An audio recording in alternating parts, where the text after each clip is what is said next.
ফরম্যাটটা যখন টেস্ট, তখন নেতা হিসেবে আপনি হয়তো বেন স্টোকসের মতনই কাউকে চাইবেন খুব করেই, ঠিক যার মস্তিষ্কে লাল বলের ক্রিকেটের নানা জটিল সমীকরণ তাকে তাকে সাজানো। বলা হয় ইংল্যান্ডের জন্য টেস্ট শুধুই কোনো খেলা নয়, সেটা একটা লড়াই। আর এমন একটা দলের নেতৃত্ব দেয়া, ঠিক যেই দেশের অধিকাংশ মানুষ আজও টি-20 ছেড়ে টেস্ট পাগল, সেটা তো মস্ত এক কঠিন কাজ।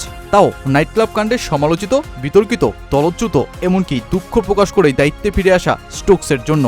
আর বড় মঞ্চে গোটা ইংল্যান্ড দল যখন হতাশা আর ব্যর্থতায় নিমগ্ন, তখনই ক্যাপ্টেনের স্টিয়ারিং হুইলটা ধরে বসা। স্টোকস ফিরলেন, অপ্রতিরোধ্য নিউজিল্যান্ডের ওপেনিং জুটিকে উড়িয়ে দিয়েই ইংলিশ গর্জনের শুরুটা করেন। অতপর ছুঁয়ে বসেন অলরাউন্ডারদের দুর্দান্ত একটা মাইলফলক। প্রথম দিন শেষে যেই ইংল্যান্ডকেই নেতিয়ে পড়া সিংহ মনে হচ্ছিল, তারাই তো স্টোকসের হাত ধরে দ্বিতীয় দিনে তুলল গর্জনটা। নটিংহ্যাম টেস্টের প্রথম দিন ৭২ ওভারের তীব্র হাড়ভাঙা খাটুনি।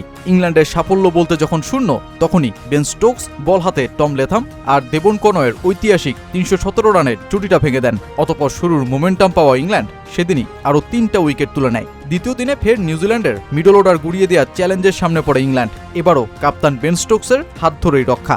জুটি করতে থাকা ড্যারেল মিচেল আর উইল রুডকে পাঠিয়ে দেন প্যাভিলিয়নে। আর শেষে মিচেল স্যান্টনারের উইকেটটাও তুলে ফাইফারের আক্ষেপ নিয়ে ৪ উইকেট পাওয়া বেন স্টোকস বিরতিতে গেলেও ইংল্যান্ড নিউজিল্যান্ডের ৪৩৮ রানের পাহাড়ের ম্যাচেও মোমেন্টাম খুঁজে পায়। বেন স্টোকস ৫০০০ রান ও ২৫০ উইকেটের টেস্টে অলরাউন্ডারদের এলিট ক্লাবেও ঢুকে যান।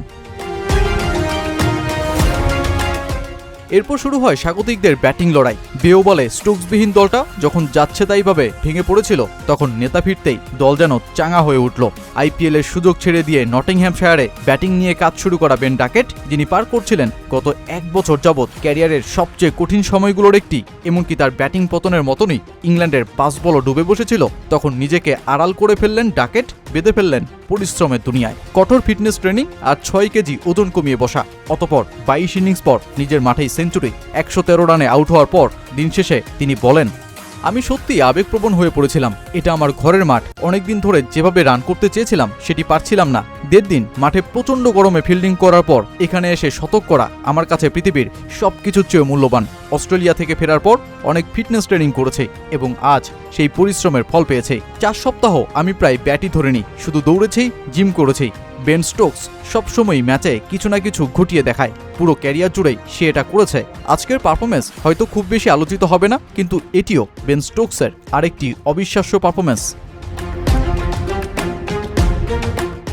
স্টোকসের যেই মোড় ঘুরিয়ে দেওয়া পারফরমেন্সের হাওয়া লেগেছে বাকিদের ভেতরও। জ্যাকব ব্যাথেল, যাকে ইংল্যান্ডের পরবর্তী ব্যাটিং অস্ত্র ভাবা হচ্ছে, তিনিও তো ৪ ইনিংস ব্যর্থ হওয়ার পর জ্বলে উঠলেন। কিউই বোলারদের শাসন করে ব্যাটিং উইকেটে ৭৪ রানের ইনিংস খেলে অপরাজিত থেকেই শেষ করেন দ্বিতীয় দিন। ২ উইকেট হারিয়ে ২২৩ রান করা ইংল্যান্ড এখনও ২১৫ রানে পিছিয়ে, কিন্তু তৃতীয় দিনে হয়তো বেন স্টোকসের দল ব্যাট হাতে আরও অনেক বেশি চমক দেখাতে চাইবে।